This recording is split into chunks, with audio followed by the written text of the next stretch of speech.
Moje ime je Martin Golob, star sem 37 let, po izobrazbi sem diplomiran organizator dela.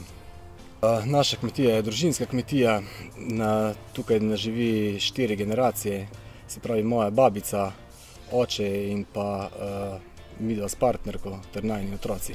Do ideje smo prišli na tak način, da pač ni bilo neke ustrezne zaposlitve za partnerko in smo se potem odločili za dopolnilno dejavnost na kmetiji. Naša osnovna dejavnost je reja mladega pitanega goveda, in sicer pašna reja telic. Leta 2014 smo od očeta in pokojne mame prevzela kmetijo. Takrat smo je bila osnovna dejavnost na kmetiji reja krav dojili. Potem smo se odločili, da spremenimo, se pravi, da gremo v mlado pitano govedo, kjer nam v bistvu ostane več časa za ostale dejavnosti. Na kmetiji je tradicija peka kruha že skozi 3 generacije. To smo midva prepoznala kot priložnost in smo to zadevo tudi nekako nadgradila v tej meri, da smo registrirala dopolnilno dejavnost na kmetiji, se pravi peka kruha na tradicionalen način. Pečem 4 vrste kruha, polbel kruh zalin hlebček, ajdo kruh z orehi, ržen mešan kruh in pa pšeničen črn kruh.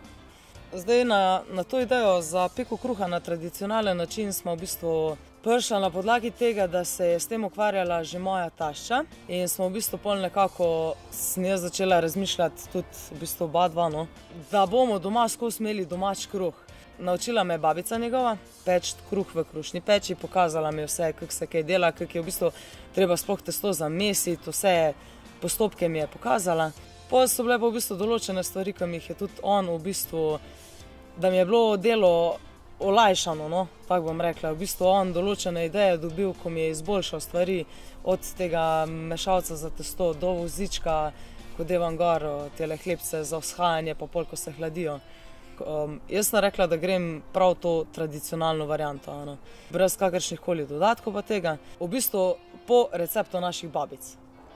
Pšenico predelamo sami doma, meljemo pa jo v plaskano mlino v Braslovčih.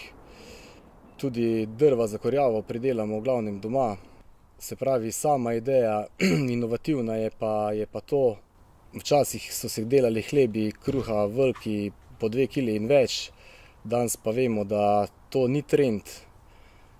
Trend je, da je kruh domač, iz domačih sestavin. Mi smo se odločili, da ga predpakiramo tudi v vrečke z našim logotipom, z deklaracijo, da nas kupci prepoznajo. Odločili smo se tudi za trženje preko kmetijske zadruge Šaleška dolina, kjer naš kruh prodajamo.